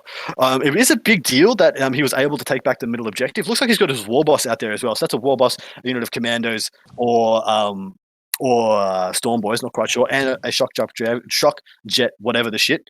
Sorry, I swore. What's it called, Diffie? Scrapjet. The Scrapjet. Sorry, yeah, Scrapjet. God, I hate those words. It's so hard to think up on the fly. You could go with Scrubjet. That's another good one. That is pretty good. Trash Wagon. I like that one. I made that one up before. We actually have Josh is going to jump back in on when he gets a chance, just so we can get a good eye view, because it's a bit difficult to see on this Orc terrain with the Orc. Everything's sort of painted similar, so it's hard to get a good eye view. So we'll get Josh in a sec to jump in and see what we got going on here. Brilliant. So we do have a unit of Repentia that are going to make an auto charge into the middle. They will probably eat that War Boss, eat that Scrapjet. They're going to get counter assaulted and killed by the Mega Knobs next turn, but the problem is the damage will be done. The amount of resources pushed into the middle of the table, it will just have bled Liam White. Mr. McGowan, you are back with us, I believe. Hello, beautiful people. Hey, beautiful mate. Tell us the update. What's going on? Sorry, 1 sec. To your question. No stress. Tell them to wait. I'm busy. Stop. So a bit of a good play there by Liam, as he obviously was more aware of what Eric's tricks are here than what Dan was, and he's got those grots to space out to keep those Seraphim away. To keep the Repentia away. So he won't be able to just get them straight into the shock attack guns in one turn. He's going to have to actually use his miracle dice, hit the grots, kill them, come in, and then whether or not he can get the shock attack guns in the second using his strats is a big question. Yeah, well, it's interesting because he's going to need to get an auto charge from the Repentia to the right of the central objective. So I'm not sure how he's gone. Yeah, Scrubjet has been picked up. So I'm guessing he's shooting multi-melters now. So that means the Seraphim haven't done the job clearing off the grots. Looks like one of the Stormboys has been picked up. Is that a unit of Mortifiers and a unit of Celestians right to the left in the Orc deployment zone? Yeah, sorry, just orientate me on the left-hand side. Is this? Yeah, so you guys are you seeing left? No, left so of Liam's this way. Yep. Yeah, Cool. so you turn around. That's it. All right. So on the left, we just had Repentia rock up with a mortifier. Yep. The Seraphim arrived, shot on arrival to kill the Scrapjet on 7 wounds. There we go. Eric burnt a miracle dice of a 5, so his miracle dice still is 3 6s, 1 5. A 4, a 3, and 2 2s. What is he made of? So he's used that one. He's already used that one. The ones are the key. The secret source there. But having 3 6s out of 6 miracle dice doesn't hurt either. Simon. Usually we do have the table filling up the whole thing, so don't stress, brother. It's just because the aspect ratios have changed for whatever reason. The machine spirit has not been with us today. You need to put up with my skills sometimes. We can't always have Diffie running the stream. So I'll leave you with that. Easy. Catch you, Diff. Thanks for joining us. Love you, Diff. Yeah, sometimes we don't know why the ratios change by themselves, but they sometimes just freaking do, and it's a lot of effort to try and change the back, and you might stuff it up again. Like the whole house of cards might come down. So we've just decided to roll with it. So just a bit of feedback, Simon. As you know, I'm not the best with computers here, and just to make sure that we can still get streaming going for everyone with no streaming available in Victoria, Diffie and Adam have very kindly sent me their stuff so that we can keep the streaming going for everyone. So I'm actually Diffie's got a third full-time job now, trying to teach me how to get all this stuff going. I'm ringing him at all hours of the night. Man, just a quick question on how to turn the computer on. So he's been putting up with me. So. Yes, my apologies. Bolters have killed off all bar 2 of the commanders in the middle. Looks like the War Boss is still standing strong, probably not for long. He's going to cop Repentia. It looks like a unit of Sisters has gone, or some kind of Sisters, it could be Celestians, have gone into the bottom right-hand ruin to kill off the Stormboys. Actually, it looks like the Repentia might be going into the bottom right-hand ruin. I saw just Eric was measuring it. Doesn't look like he's going that way. Looks like he's just checking his charges. I think this might be the death knell for Liam. Yes, I think so. It's the first time Liam's actually sat down, so that's usually a bit of body language there. Yeah, this looks overwhelming. Like even right now, it's just the amount of stuff. After 3 turns of having to grind stuff out, look at the amount of stuff Eric still has to throw at you. It's actually heinous. Yeah, that's the thing. Like we've seen it all game. The deployment, the terrain here is actually exceptional and plays like as if it's a third player. And Eric is able to use that to his advantage so well, and just absolutely hide things. And people underestimate what we can do with good terrain with different armies. It absolutely changes the meta. Absolutely right. It changes what's viable, what's takeable. All of a Yeah, sudden, that's right. armies like Steve Wade's that is just no fat or punch. The fact is, it doesn't matter. Like you can have all that punch if you can't apply it at the right points. It's useless. It's just as good as bolters. That's right. That's really a lot of what Eric does. As good as So- a breach's shooting is, if it can't shoot you, it's useless. Yeah, exactly right. Sorry, Josh. So a very skillful, lucky charge here with 2 miracle dice to move the back into the Mega Dogs. Yeah, so that's into the top left-hand corner, yeah, from Liam's side of the table. Yeah, so from here to here. Celestians have made it into the grots, either that or they've made it into the shock attack guns. I think it's into the grots below them. So either way, those shock attack guns will be exposed one way or another. Shocker's got charged. Yeah, so you got to the shock attack gun. That's rough. That's Stand real. there. Stand Yeah, there. even if- fusion pistols or fall back. Your You choice. have to fall back. You can't stand with them. So you're not shooting. Okay. If we can, this shows the skill in Eric, because as we've been seeing over the last few months of tournaments from Liam, he hasn't lost any of those shock attack guns. Yeah, that's right. And this game he's going to lose probably all three. Just when you do the post recap, just ask Eric about Seraphim and how he likes them, why there was a certain reason he put it in his list right last minute, like just the value of that unit. So because he seems to be carrying. what we're hearing from is the coach of the coach. So yes, does Mr. Eric the coach have a coach? He's not officially. More of a dad role. All right. But as for this game, man, the way Eric plays, it does make Sisters look unfair. The fact that they can just get all these auto charges from reserve with like the killiest unit in the game right now is just actually it's just absurd. I'm going to take this until you roll your miracle dice and don't get a single 6 the entire game. Eric so for the last 2 games, Eric has had a minimum of 3 6s at all freaking times. It's ridiculous. It's actually messed up. Look, at the end of the day, he can re-roll, and stuff like that. He's got redundancy in his list that he could do it with, a 5 and stuff like that. So he hasn't been making. There's only been like one actual 12-inch charge. He's used 12 inches just to get deeper, but he's made the charges off at 9s. So going off his pool, he's always made the charge of what he needs to charge. But getting 12 inches, ask around. What do you prefer, 12 or 9? So as we know with this list, it definitely plays into Eric's strengths as well of being able to just throw away units, because once he's throwing away units, he's getting more of those miracle dice. So that's just buffing his army up even further. So people are sort of needing to kill a certain unit or whatever. Eric's like, okay, well, you can have that unit. In return, I'm going to get a miracle dice. So I'm going to get that 6 that I need. So no, other way around. Okay, so when they kill units. Look at the position that Liam started this turn in. He had a unit of commandos and a war boss and a shock jet trash wagon on the middle objective. He had mega knobs, a truck, and another trash wagon up in the top left hand corner. Stormboys in the top right hand corner. 3 shock attack guns that were shielded by grots. And now what has he got? He has 3 shock attack guns in combat. He has a unit of Mega Knobs up in the top left that are in combat with Repentia. They're about to be removed. He has Mega Knobs and Commandos in the middle about to be removed, and he has Stormboys in the bottom right-hand corner about to be removed. He's going to start his turn with a unit of Mega Knobs, shock attack guns in combat, and 1 truck, is my assumption. It's looking like the case. So, just talking to Liam off camera then, he says his list doesn't have the redundancy to throw away units to deal with this sort of stuff. And Eric does. As we saw in the Steve Wade versus Liam, Eric game, Eric's list is very, very good at taking a punch, and then still having the redundancy of units to actually fight back. Like going into it, it is a blender.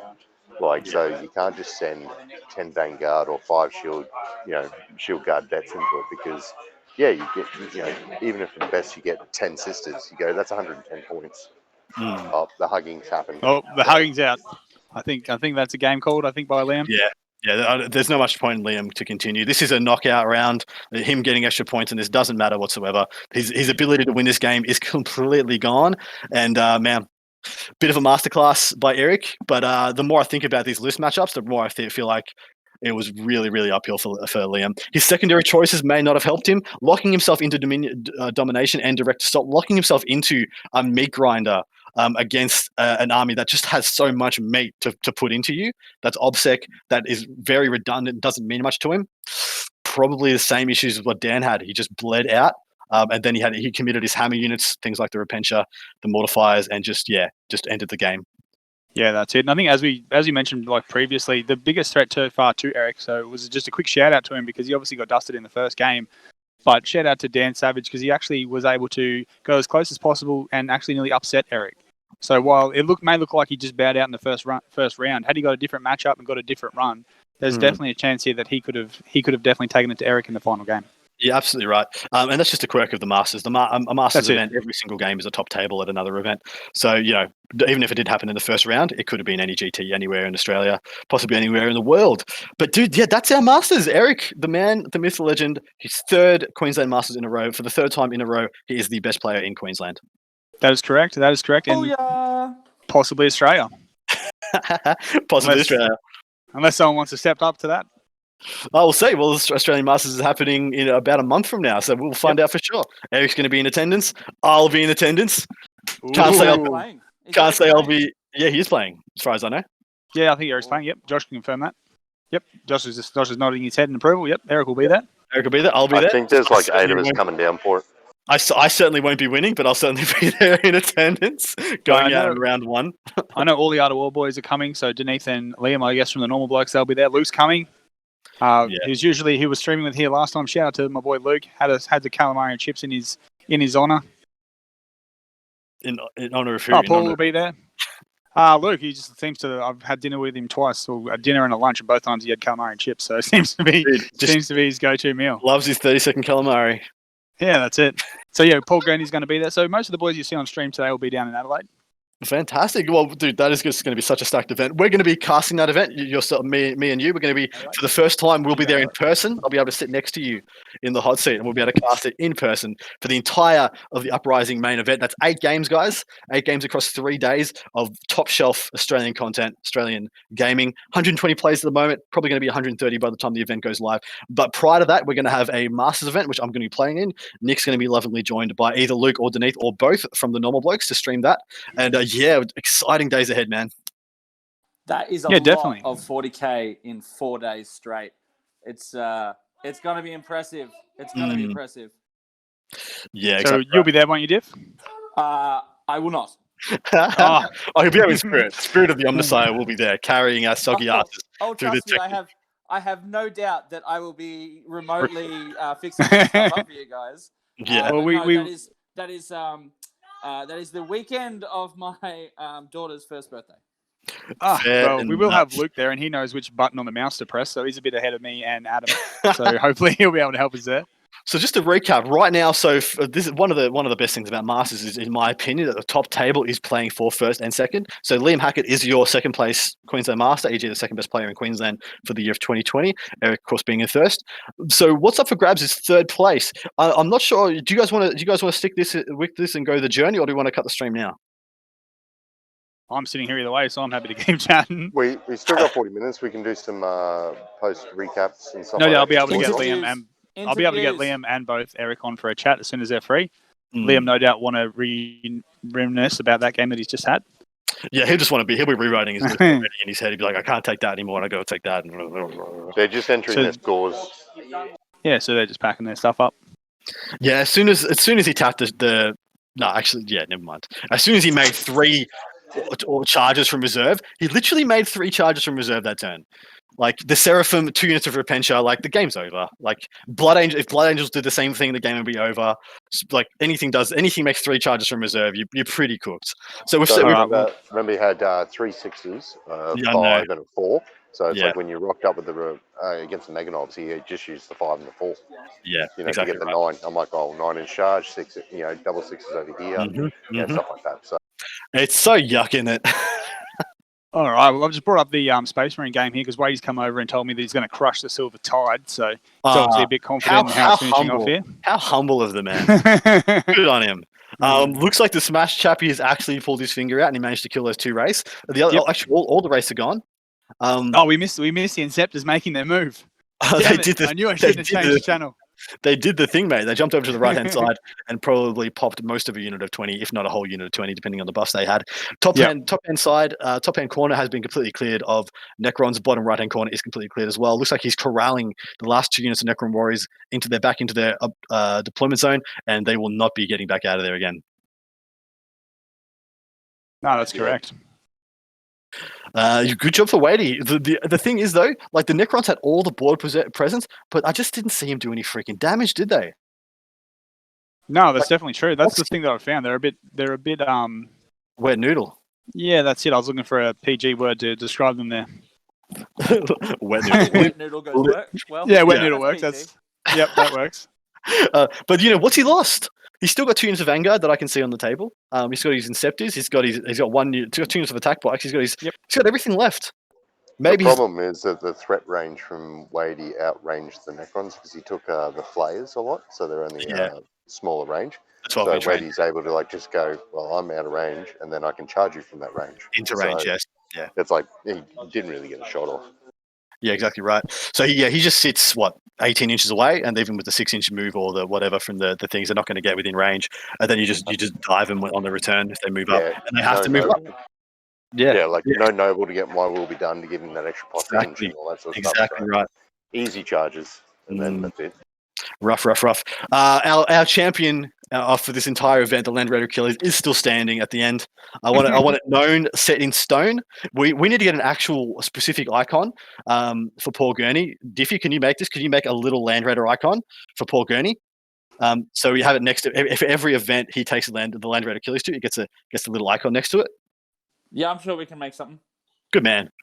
Well, he actually teased about bringing Necron, so I'm glad that didn't happen. Because this has been one of the highlights of the event, watching Paul drive his Land Raider around. Absolutely. It's been hilarious. I've loved it. What can we see left for the Grey Knights? I see his unit of Terminators right at the top. In the top middle is still there, but I can't see any others. Yeah, so there's that unit of GKs that of Termies that he's just pointing to there, that he's measuring to around the back. I may have to defer to you on this one, Josh, around that side. Yep. So Josh is just cruising around the back to look for some terrain. We got Librarian's Boulders still there in that corner. Nice. We have the Harlequin Inquisitor. That's Draxus, that one? Inquisitor Draxus? Yeah. Oh, sorry, the Harlequin one's over here. That's about it. And then you got what's on Paul's side. So probably about 6 models left. Nice. Well, it looks like they're still playing pretty close. We got a final. We actually have just had a final score updated for Liam Hack and Eric Lethurus. Eric got an 85 to Liam's 36. Ended up being quite the paddling in the end. Yes, any ideas what the score is for Gurney versus Fuller? I'm of the opinion that Gurney's probably winning the primary, but Fuller could very well be winning the secondaries. Yeah, I would say so. I'll just have a chat to Josh. I'm currently sitting here writing a guard and Grey Knights list. Diffie, you'd be proud. Does it have an Achilles in it? No, it doesn't. Yeah. Then it doesn't count. You're like, go home, Adam. You're drunk. I'm like, I am home. Leave me alone. All right, yeah, so they're just writing down their scores for us now, and Josh is going to give us an update on the scores. Fan-freaking-tastic. All right, well, then let's have a quick look at Dan and Aaron punching it out. Yeah, well, that one's already cooked as well. So I'm of the opinion that the Wade game is all wrapped up. Liam and Eric's all wrapped up. Savage and Aaron is all wrapped up. Paul Gurney, James Fuller is the only one that's really in the balance still, because we actually just don't know the lay of the land. All right, so I've got the update here on the Marine table, so I'll go back to what is table 4. I just forgot. So Gurney is about to start. So Fuller has had his turn 4. Yep.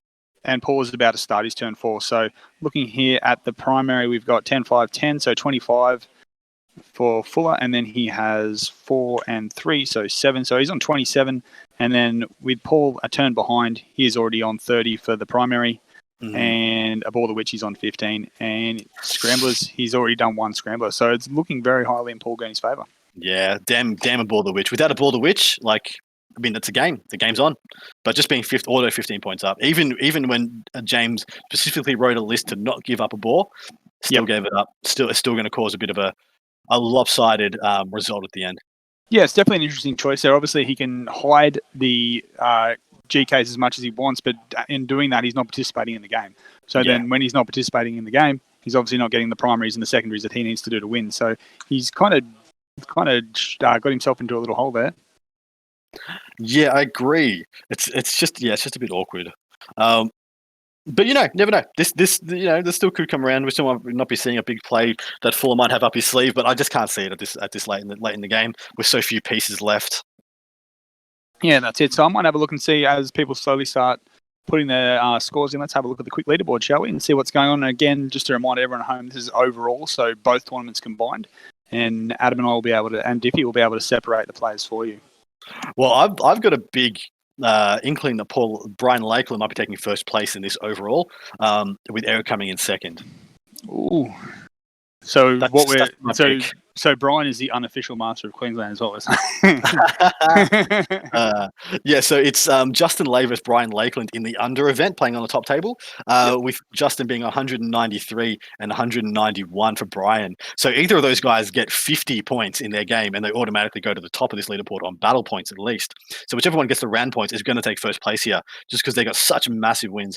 Admittedly, like, you can make arguments that because 8 of the top players in the state are playing 8 top players in the state, no one gets massive wins 3 games in a row. Like, yep, literally no one does. So that, I mean, even Eric got an 85 against Liam. That's a huge score against somebody of Liam's caliber. Oh, that is massive. That is definitely going to bump up his ELO rating. All right, there. His ELO. He's going to slaughter that ELO. That is a good win for Eric. Though that is a very, very solid win for him. That's as good a win that he could get. He's the only guy in the state with a higher ELO than him, isn't it?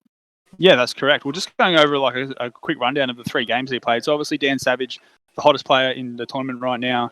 I got to stop calling him the hottest player. I kind of seem like I'm attracted to him. I need to stop going with that. The most on fire player. Let's go with that. So the most on fire player at the moment. He's a good looking guy. It's okay. And in a mission that suited him as well. That all was in Dan's favour. So Eric's actually been able to beat Dan, the number 1 player in the state at the moment. So that's a big win. And then number 2, he went with Wadey. And I know personally no one wanted to play Wadey because of the way he plays, how aggressive he is. If he can get hot rolls, he can just wreck people and just ruin someone's day. So unfortunately for him, that 6-inch Vanguard bet that he tried to get on turn 1 failed. So that was obviously a big play. And then he's played Liam, the other basically equal player to Eric. So with an ELO rating that's higher than him, some massive wins that he's had in the past. Eric has gone through what would be the hardest players that we have here. I agree. Eric's done undeniably. When you're playing against players of the caliber of what you guys had for this Masters, there's no easy run to winning this. There's no bunny run. There's no flat track bullies, or what's Dan's nickname?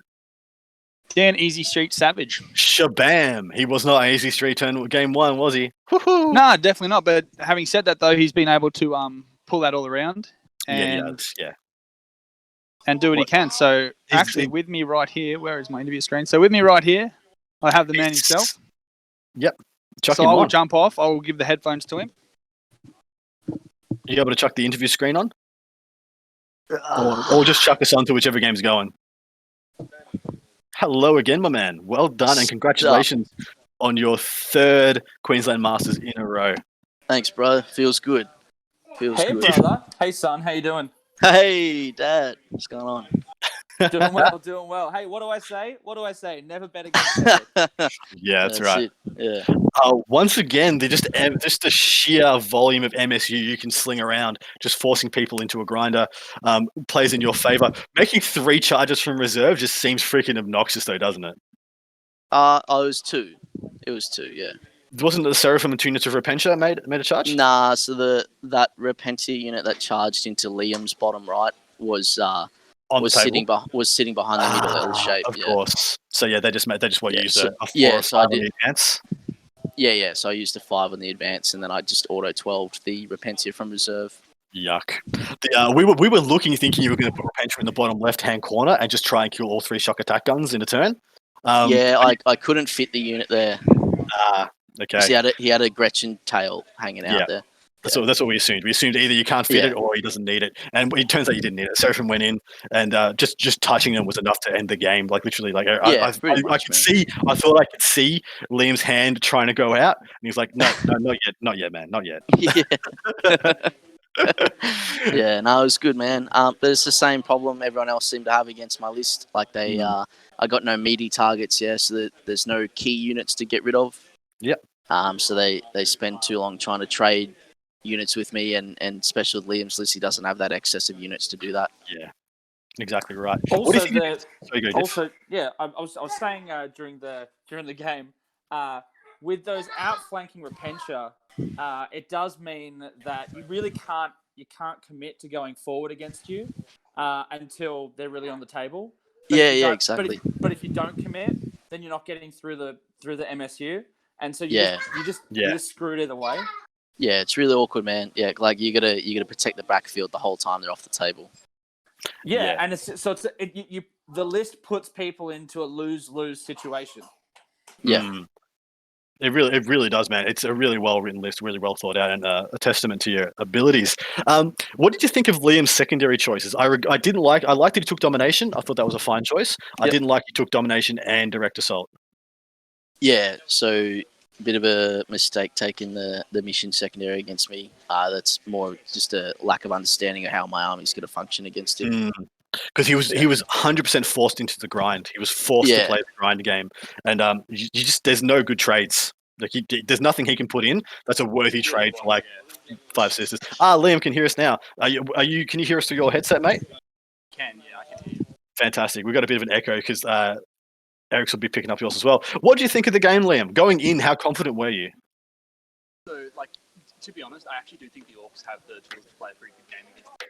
The primary problem is a combination of the mission and the series that I think. So, basically, the way my list beats Marines and Necron is that it trades unit for unit in the middle of the board, and when you're playing against Marines and stuff, that's awesome because you get the Inceptors and the Vanguard vets and stuff. But against Sisters, you're trading 5 Meganobs for 10 Sisters. Exactly. It doesn't really matter. Nah. So my secondary choice was bad. If I didn't the mission secondary, at the end of the day, what's going to happen is I'm going to be still fighting him over core objectives, and you can still just do the trading there as well. So I don't think that actually changes the overall outcome. It just makes it probably a little bit better for me. I really, really like lists at the moment that have throwaway obsec units that you actually commit. I'm not talking about Gretchen don't count. The things that actually matter, and it's just about to have that. Yeah, agreed. Sisters just seem to be the complete package right now. Eric, are there any changes into your list you might change for the future, or are you going to be sticking with this for a bit longer? Man, I don't know. Hey, I don't think there's anything I can do to make that sort of style better. I think the MSU Bloody Rose is as good as that style's going to be. I mean, the flip side of that, you can run the Valorous Heart 4-up Invo sort of army, but it at that point your chaff can't punch on with other people's chaff. Yeah. Even against Liam, units of 5 sisters are able to punch on with Storm Boys and kill a few. Valorous Heart units can't do that. Yeah, I agree. Liam, what are you thinking of changing in your list if you would go another round with this? More tower. Yeah, I think it needs more shield drones. Are you legit? Are you memeing, or are you legit thinking of playing some tower? The next time you see me at a tournament, I'll be playing tower. You're bad. I'm not going to answer that. But to be honest, with the Orcs, I think this sort of concept has kind of been pushed to the most extreme that it can be. I'm probably going to trade one of the shock attack guns for a force field mech and make him the warlord and give him follow me lads to have 2 auras of advance and charge. I think that really sort of help my army spread out a little bit. That'd be cool. It also gives me 1 extra CP. The only problem with that is it would make my war boss one of my wildy stands, but I think it's worth the trade, to be honest. Because having 2 advance and charge auras would be. Other than that, nah. The scrap jets on my list overperform every single game. They honestly always do work. They are always good. Against Aaron round 2 today, they basically carried the entire day. They did. They really did, man. They did everything. So honestly, this is kind of pushed as far as it can go. Dude, I totally underestimated what their output would be. I actually thought you struggled into Aaron, thinking you didn't have enough to kill. Well, so I thought you had to all in 1 unit of 30 boys in order to kill it, but you do, because the scrap jets were so good. You could just divert, and you killed 60 boys in that turn, didn't you? Which I thought was beyond your abilities. The main way you play against Orc boys is you don't try and kill whole squads because you run the risk of having 4 green tide guys alive and they green tide. So what you do is you spread your shots and then you drastically overkill one to guarantee it. So basically, what I did is I set up my army so that every single model in my army almost could charge one squad, and then everything else could shoot the other. So I killed 30 boys in shooting and then 30 boys in combat. Nice. To make sure that there were no models left. I was really, me and Eric were both, we were calling it at the end. We're like, firstly, how's Aaron only got 1 CP left? And secondly, why didn't he green tide? But that makes a lot of sense. Eric, back to you, brother. How does it feel? How's it feel to do your third in a row? And are you confident of going for a fourth, or are you going to take a back seat and maybe commentate with me instead? Maybe we'll take a back seat, man. Yeah, quit while I'm ahead, you know. Don't want to overshadow McGowan's 3 as well. Nah, but it feels good, man. I'm pretty happy, pretty stoked. That's freaking tastic. Well, you So guys how many people on the call right now have actually won a Queensland Masters? Oh, shut up, Div. Hey, man, you beat a 12-year-old kid. Settle down. That's fair. So, it's one of those prized possessions. Liam, how have you? So, this your first Queensland Masters, second or third? How many have you been in before? My sponsor Eric tells me I've been to 2.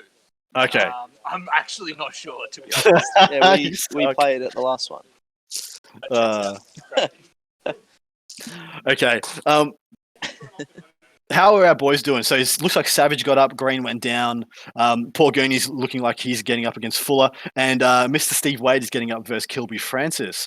Pretty good showing by a lot of the boys.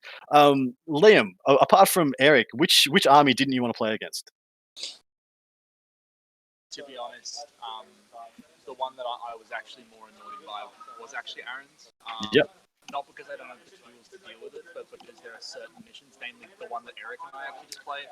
Yes. I want to play Aaron's on.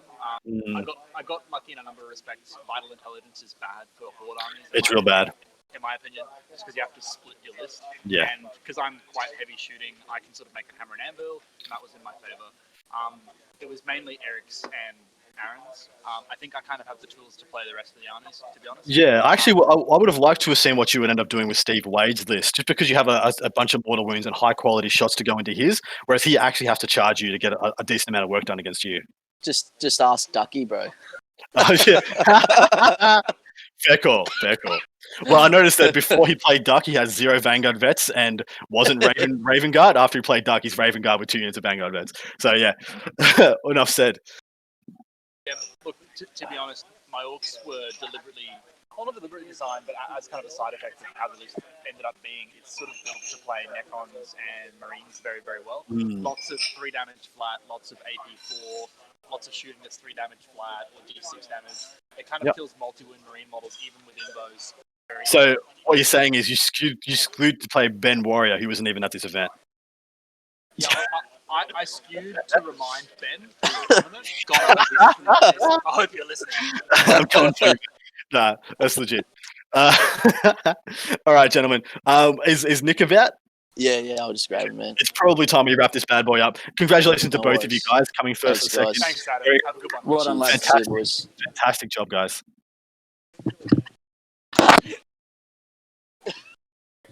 Well, I think we managed to go an entire day of streaming with, I think, Adam being the only one to drop anything. I said the S word a couple of times. Yes, for those that are familiar with the Art of War Down Under, usually we use a little bit more colourful language. With our more international viewers that maybe are a little bit more sensitive, we made a conscious decision at the channel to just curb it a little bit. Yeah. And this weekend was a bit of a trial, and I think it worked quite well. Dude, not a single F, not a single C. I think we did great. I had a bloody oath. That was about as far as I. That's about as bad as I got. We dropped 1 bloody oath. I think that was fair. And 1 wet noodle. And 1 wet noodle. Yeah, I think we've done very well. Before we do bow out, Dan's going to jump in, I think. Oh, no, he's sitting down again. I'm not sure. What's the plan, enough. boys? Were you already wrapping up, or what was your boys' plan? I think we wrapped this bad boy up. It's about to go 7 o'clock here. I need to pack up my house. I'm moving. I'm going to take my bed apart. No worries. Well, I'm going out drinking, celebrating with my boy Eric. Beautiful. Please enjoy. Thank you so much to everybody who's stayed with us for the duration of this. Really appreciate your support. Really appreciate you guys being involved, saying it, and being as active as you have been. Hopefully you guys have enjoyed this stream. I do apologize again for the frame rate. Nothing we can do about that. It's just a tale of being an Australian streamer. Nick, been an absolute pleasure. Please say your piece on the way out, mate. You can close us out and hit that off button when you're ready. No worries. Well, thanks to everyone watching us. Again, congrats to Eric and all the other boys at Masters. Cheers for Diffie and Adam for getting this all sorted. See you later.